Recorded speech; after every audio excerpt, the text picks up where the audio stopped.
बिस्मिल्लाहिर्रहमानिर्रहीम। अच्छा बच्चों, कल है ना जी, मैंने आपको पार्ट्स ऑफ कंप्यूटर और पार्ट्स ऑफ कंप्यूटर के साथ-साथ मैंने कुछ और चीज़ें भी आपको इनपुट और आउटपुट डिवाइसेस बेटा सेंड की थी। तो बेटा आज जो टॉपिक हमारा होगा, उस टॉपिक में हमारे पास जनरेशंस ऑफ कंप्यूटर होगा और ये हमारे पास पेज नंबर बेटा आपके पास होगा सेकंड नंबर। जो आपके पास ऑलरेडी थ्योरी है, उसमें पेज नंबर सेकंड होगा जिसमें ये जनरेशन ऑफ कंप्यूटर्स है। बेटा जनरेशन ऑफ कंप्यूटर से मुराद है कि कंप्यूटर की इर्तिका कि जो हमारे पास कंप्यूटर मौजूद है, इसकी बेसिक कहाँ से स्टार्ट हुई थी और आज जो कंप्यूटर हमारे पास जिस हालत में मौजूद है, ये कौन सी जनरेशन या इसके अंदर कौन सी टेक्नोलॉजी है। तो बेटा जनरेशन ऑफ कंप्यूटर में अगर हम पढ़ें तो सबसे पहली जो जनरेशन है वो बेटा फर्स्ट जनरेशन थी, जिसका टेन्योर 1940 से 1956 था। यानी कि 1940 से 1956 तक कंप्यूटर जो बनाए गए और उसमें जो टेक्नोलॉजी यूज की गई उसको फर्स्ट जनरेशन कहा जाता है। बेटा जी फर्स्ट जनरेशन के जो कंप्यूटर हैं उनमें वैक्यूम ट्यूब्स का इस्तेमाल किया गया था। साइज में बेटा बहुत बड़े थे, ये आप पढ़ेंगे। The first generation of the computer used vacuum tubes as a major piece of the technology. Vacuum tubes were widely used in a computer from 1940 से 1956. Vacuum tubes were larger components and the resulted in first generation component being quite large in size, taking up a lot of space in a room. ये बेटा वो computer थे जिनका size बहुत ज्यादा बड़ा था, क्योंकि इनके अंदर वैक्यूम ट्यूब्स, आप अंदाजा लगा लें कि उस वक्त के जो कंप्यूटर हैं वो कम से कम एक बड़े से रूम के अंदर उस पूरे कंप्यूटर का जो इंफ्रास्ट्रक्चर था वो पड़ा होता था, फिर जाके वहां से कोई ना कोई मालूमात मिलती होती थी। तो आपने ये याद रखना है कि फर्स्ट जनरेशन की टेन्योर कौन सी है और उसके अंदर किस टेक्नोलॉजी का इस्तेमाल हुआ था। तो वो आपने याद रखनी कि 1940 से 1956 और उनमें वैक्यूम ट्यूब्स का इस्तेमाल हुआ था और उनकी जो मिसालों में IBM 701, मानचेस्टर मार्क 1, ये उनकी बेटा जी एग्जाम्पल थी। उसके बाद बेटा स्टार्ट होते जी सेकंड जनरेशन के कंप्यूटर। सेकंड जनरेशन के कंप्यूटर बेटा जी जैसे जैसे बेटा जनरेशन आगे बढ़ेंगी, साइज में कम होते गए, टेक्नोलॉजी स्पीड उनकी बढ़ती गई, साइज में छोटे होते गए, कीमत में कमी आती गई। सेकेंड जनरेशन के कंप्यूटर में बेटा जी ट्रांजिस्टर्स इस्तेमाल हुए थे। ये ट्रांजिस्टर्स का इमेज है। उसका टन्योर बेटा 1956 से 1963 था।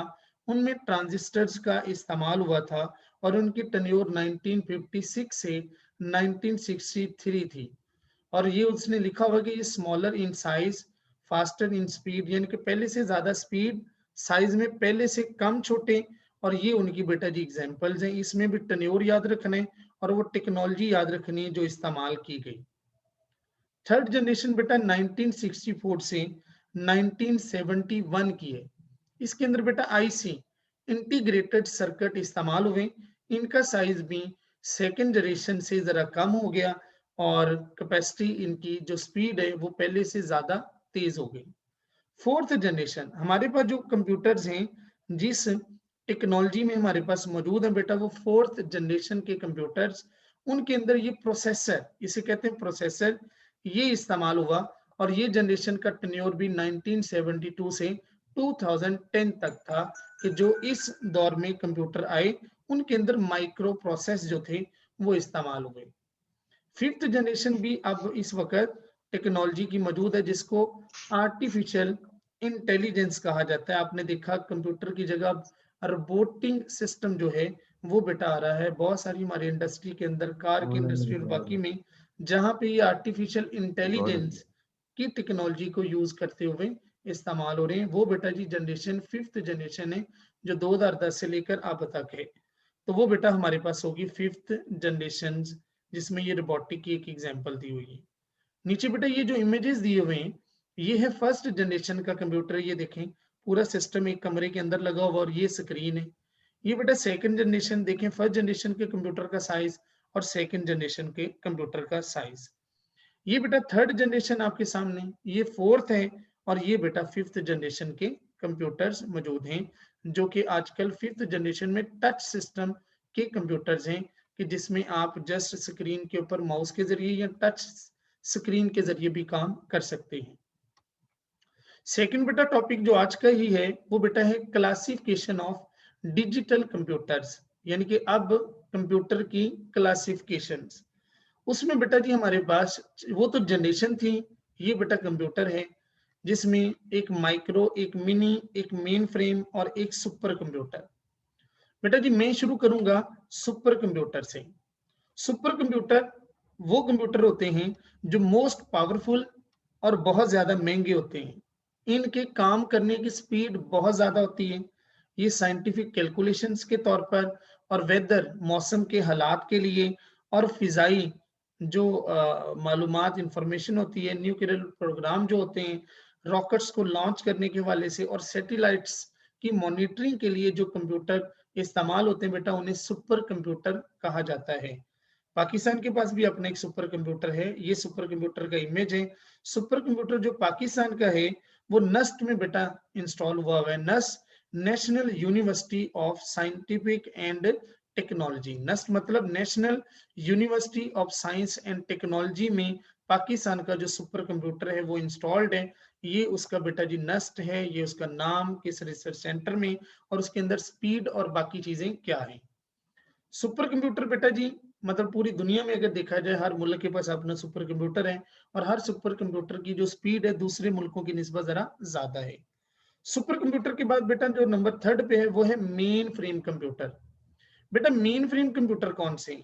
मेन फ्रेम कंप्यूटर से भी बेटा हमारा वास्ता पड़ता है कि अगर हम यूबीएल बैंक में जाते हैं, नेशनल बैंक में जाते हैं, तो वहां पर जितने भी सिस्टम पड़े हुए ना, इनका जो मेन फ्रेम कंप्यूटर है वो कराची में इनके हेड ऑफिस में पड़ा हुआ है। कराची के अंदर जो उनका एक मेन फ्रेम कंप्यूटर पड़ा है वो कंप्यूटर उसका कनेक्शन मुल्क में फैले हुए तमाम ब्रांचेस के साथ अटैच है। वहां से जो भी इंस्ट्रक्शंस आती हैं जाती हैं वो डायरेक्ट उन कंप्यूटर्स के अंदर आती हैं। बैंक में काम करने वाला जो बंदा है वो उसी कंपनी के डिजाइन शुदा सॉफ्टवेयर के ऊपर काम कर रहा होता है जो उस कंपनी की तरफ से मालूमात आती है। बस उसके अंदर फेसबुक और बाकी चीजें होती ही नहीं है, उनमें सिर्फ अपना ही एक बायोडाटा होता है जो बैंक का या बाकी मल्टीनेशनल कंपनी है।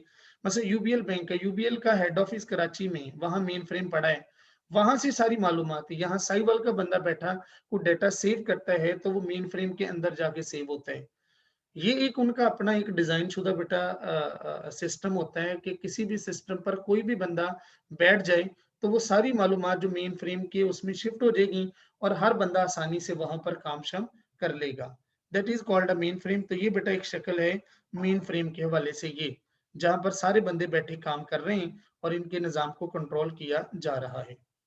ये बेटा एक मिनी कंप्यूटर होता है। मिनी कंप्यूटर बेटा वो होते हैं जिसकी स्पीड मेन फ्रेम से थोड़ा कम होती है और ये बेटा वो कंप्यूटर होते हैं जो नेटवर्किंग के लिए इस्तेमाल होते हैं। मतलब एक कंप्यूटर के साथ आप 10, 12, 15 सिस्टम अटैच करके एक जगह पर आप काम कर सकते हैं। जैसे आप अरूज नेट कैफे पे चले जाएं तो उसमें जितने भी सिस्टम उनके लगे हुए हैं वो तमाम के तमाम एक सिस्टम के साथ अटैच हैं।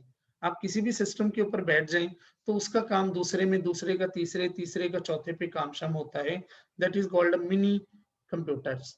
ये बेटा माइक्रो कंप्यूटर है। माइक्रो कंप्यूटर को हम पीसी भी बोलते हैं। ये वो कंप्यूटर है जो हमारे पास हमारे घरों में मौजूद है। तो ये बेटा उन्हें कहा जाएगा माइक्रो, जो सस्ते भी हैं, स्पीड में भी कम है। ऑफिस के अंदर, स्कूल्स के अंदर, होम के अंदर जो आपको सिस्टम मिलेंगे उन्हें बेटा कहते हैं माइक्रो कंप्यूटर, जिसमें एक वक्त में एक ही बंदा बेटा काम करेगा। तो ये बेटा माइक्रो है। 4 किस्म के कंप्यूटर है: माइक्रो, मिनी, मेन फ्रेम और सुपर कंप्यूटर।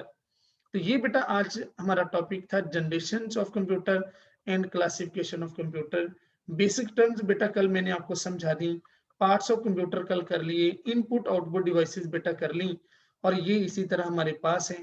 ये अभी हमने पैमाना पढ़ना, कीबोर्ड का तारुफ एक ग्रुप को मैंने करा दिया हुआ था, एक ग्रुप को नहीं कराया।